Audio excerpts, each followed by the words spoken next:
Good morning, everyone. We're continuing here in the words of the Beis Halevi on AHAVAS YISRAEL, and we began speaking about yesterday this concept that the first Beis Hamikdash was destroyed because of the Gimel Chamuros, the three cardinal sins. The Jewish people at that time, they were involved in Avodah Zarah, idol worship, Shvichas Damim, murder, and Gila Arayis, and illicit relations. And that obviously is the three worst sins that a Jew can do, because we know the halacha is that in all sins that a person is forced to do, for example, if a non-Jew would come along and he would say, turn on the light on Shabbos or else I'm going to kill you, a person is obligated to transgress the mitzvah in the Torah in order to keep their lives intact. Because the Torah says elsewhere, V'chai behem, you need to live in the mitzvahs, v'lo yamus behem, and not die in them, which means that a person should live with Torah. The more life that a person has, the more mitzvahs they can do. And therefore, if I was forced or I was threatened into doing a certain avera, a sin, I'm obligated to do the avera in order to live my life so I can continue afterwards and do many more mitzvahs. However, there's three sins that if a person would be forced or threatened to do, if in that particular case, he's obligated to give up his life, yaharig v'al ya'avor, he's not allowed to transgress. And that is, if somebody comes to you and they say, either you worship this idol, I'm going to kill you, you'll tell them, take my life. They say, you kill this person, I'm going to kill you, you say, kill me. If they say, commit this adulterous affair or some kind of illicit relations, the halacha is, yaharag v'al yavor, you have to give up your life and not transgress. These are the worst of the sins, as we mentioned yesterday, the antithesis of what it means to be a Jew. And that's why the first Beis Hamikdash was destroyed. However, 70 years later, the Beis Hamikdash was rebuilt. The people did tshuva. The second Beis Hamikdash was destroyed because of Sinas Chinam, the baseless and senseless hatred that one Jew has for another. And the Gemara says that that one sin is tantamount to the other three.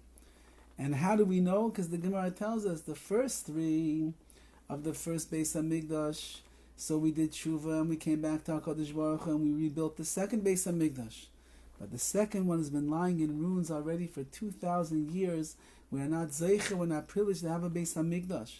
So we asked yesterday, how could it be that merely hating another person, another Jew in your heart, is as bad and perhaps, if not worse, than the three cardinal sins that the Jewish people were transgressing at the time of the destruction of the first Beis Hamikdash?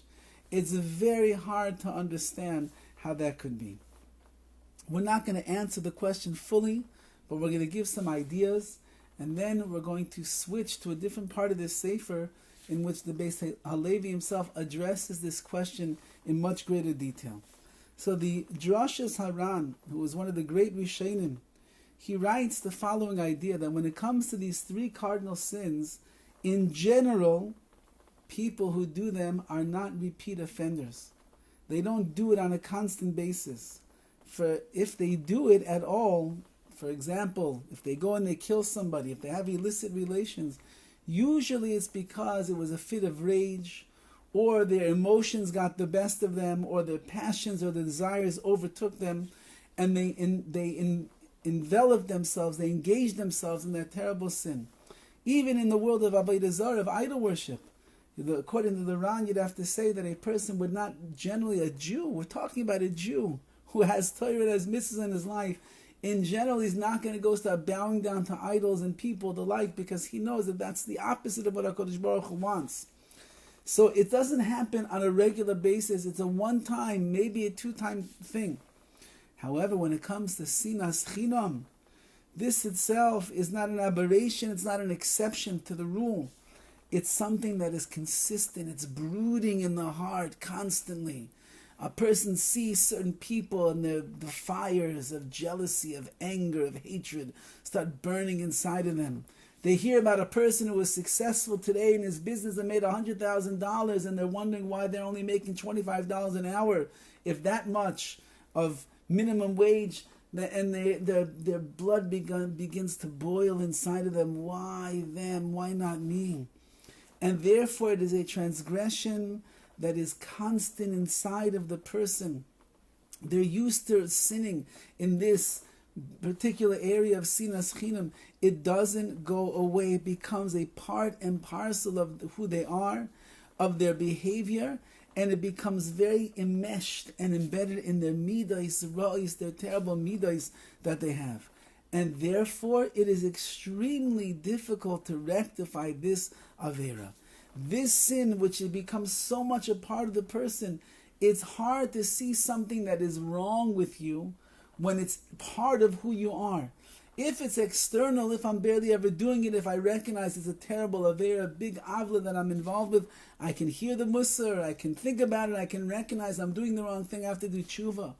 But if senseless hatred has become so much a part of who I am, and I don't see that I'm even doing anything wrong, I look at another person, I judge another person, I'm angry with another person, I'm frustrated with other people, I have devious ideas about other people. I get happy when I hear that they fail and that they don't succeed in what they try to do and something goes wrong for them.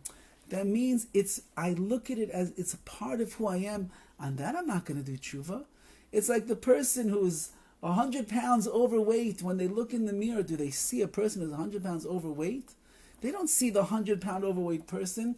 They see maybe as a little extra on the love handles over here. The waist is getting a little bit bigger. Maybe the double chin or the triple chin has come in a little bit more than it was before. Do they see a person who's 100 pounds overweight? No, they see themselves. Everybody sees the best in themselves. They don't see the worst. A person that's overweight in the world of Sinas Chinam, they don't see the negative aspect of this terrible midah that's inside of them. And as a result of that, they'll never do tshuva. Says Chazal, that's why the sin of Sinas Chinam is so egregious and it's so terrible. Because a person will not be able to recognize that they're doing something wrong and they will never do tshuva. Haraya, what's the proof? 2,000 years the Beis HaMikdash is lying in ruins. 2,000 years we have not been able to rectify this sin. Shvichas damim, gilarayis, and avodah zarah, that was rectified. Within 70 years they did tshuva, they came back from Bavel, from the exile in Babylonia, they came to Eretz Yisrael, and they built the second Beis HaMikdash. It's over, they understood. But this chait, this avera, is something that a person could live with all of their life and never even realize how many transgressions they're having a day in the insidious sin of Sinas Chinam, of hating another person, another Jew inside of your heart. This is only the tip of the iceberg. Be'ez Hashem, we're going to go into the parts of the Beis HaLevi over here that goes much more into detail to explain how bad this sin is and what we need to do as an individual, as families, as kahilas, and as a nation to rectify Be'ez Hashem the sin of Sinas Chinam that destroyed the Beis HaMikdash, so that we can find the positive things for us to be involved with and engaged in order to build the third Beis HaMikdash b'mheira v'yameinu. Have a wonderful day.